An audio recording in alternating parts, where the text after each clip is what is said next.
Dipan, morning. Thank you for joining in. First, your thoughts on Bajaj Housing Finance and the kind of frenzy for this particular name.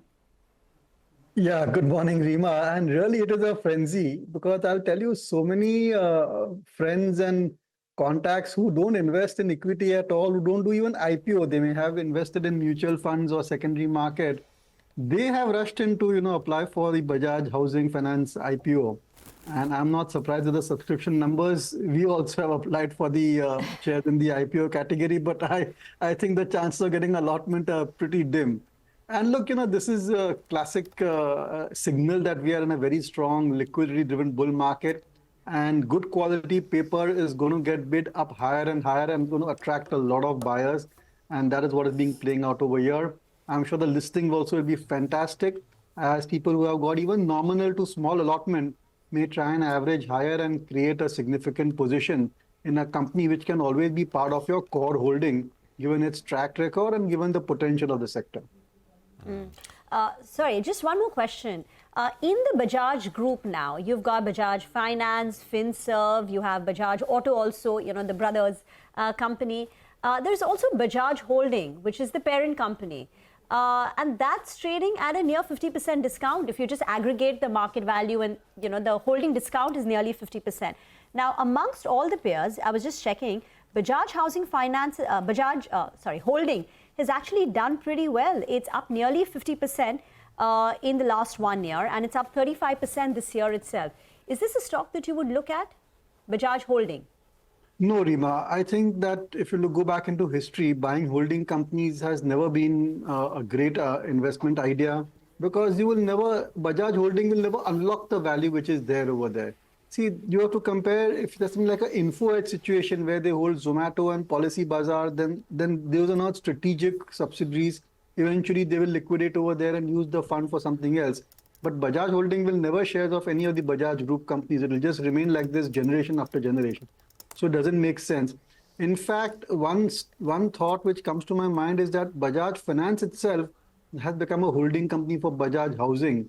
And that Bajaj Housing business will the discount on that Bajaj Housing holdings, the investment will start to get reflected in Bajaj Finance's numbers as well. So from Bajaj Finance's shareholders' point of view, the separate listing of a subsidiary company, in my opinion, is not a very positive development. But end of the day, the jewel in the crown remains Bajaj Finance because of the kind of personal loans, the appliance loans, the kind of products which they have, and the position in which they have in the products remains phenomenal. So that's the top pick over there. No, got that. By the way, on Deepan, hi, good morning. On that listing, bumper listing, right? The grey market premium indicates it's a doubler on day one. And then, of course, as you said, I mean, people would want to buy on day one because allotment perhaps will be small because of the response of the IPO to bulk up there. We'll see. But yeah, it's going to be a good one.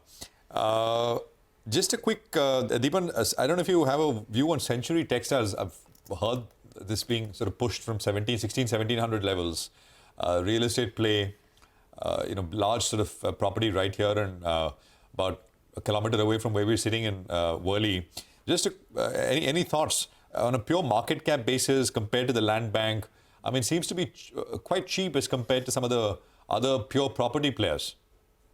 Yeah, absolutely. I think if you consider the discounted cash flows and the present market cap of Century Textiles, certainly there is a lot of arbitrage over there.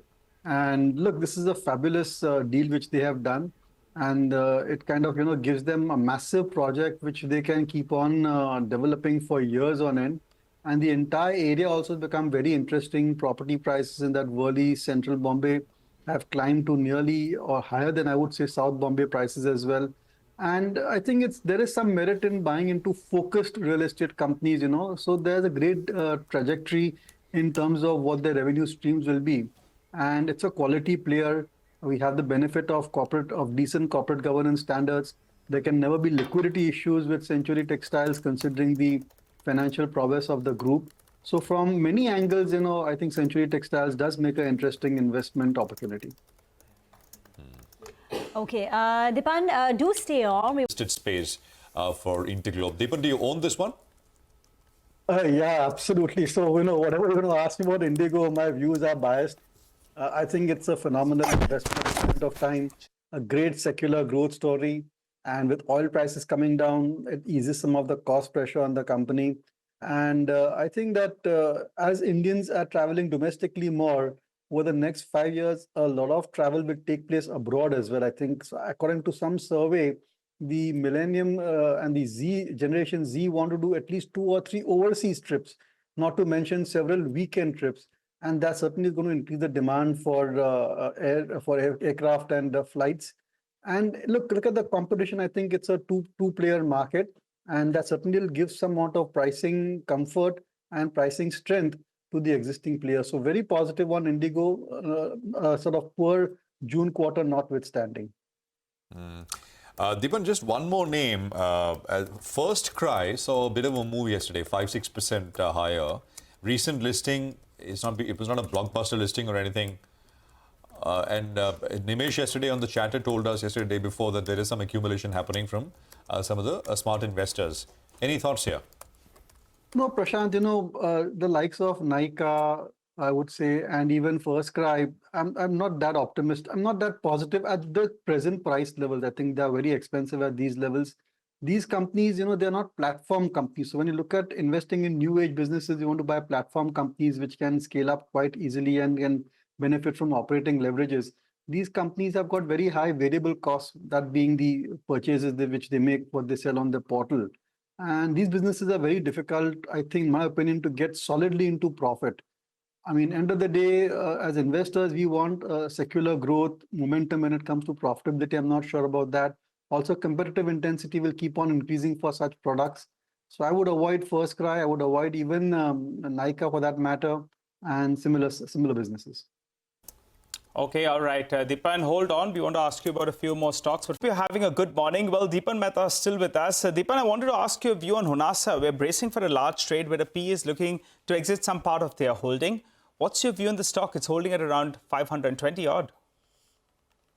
Yeah, Nigel, I think Honasa also the product of this bull market. There is so much of euphoria around it, and it's got excellent coverage. The promoters are very media savvy. They've been able to explain the business plans very effectively. And I think it's attracted a whole host of, I would say, new generation investors who are also maybe consumers of the company as well.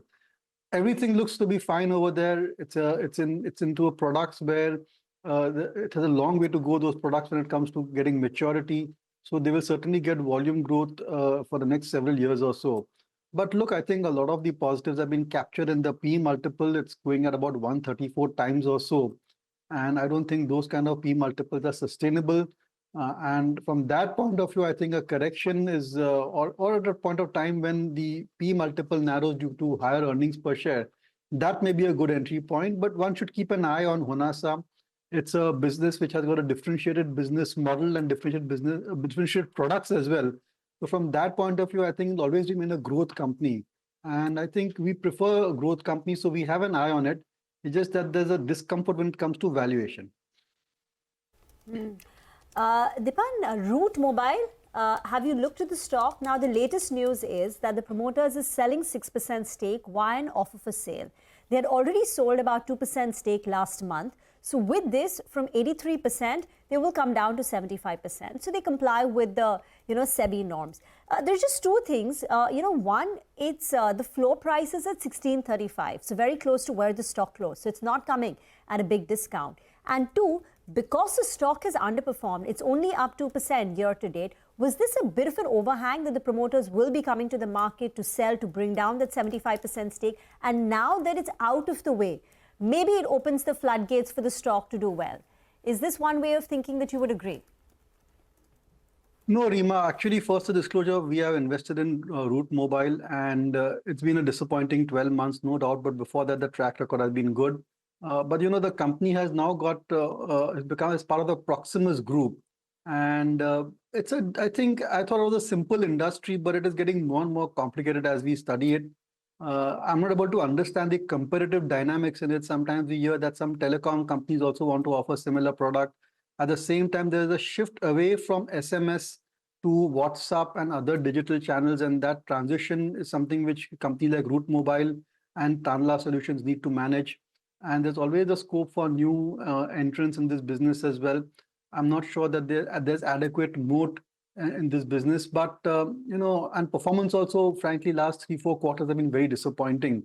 So from that point of view, I don't think it's the overhang of the promoter selling which is keeping the stock price pinned down. It's more to do with the changing dynamics in the industry, and I would say a very stagnant performance, which has dented the sentiment not only in Route Mobile but the other listed company, Tanla Solutions, as well.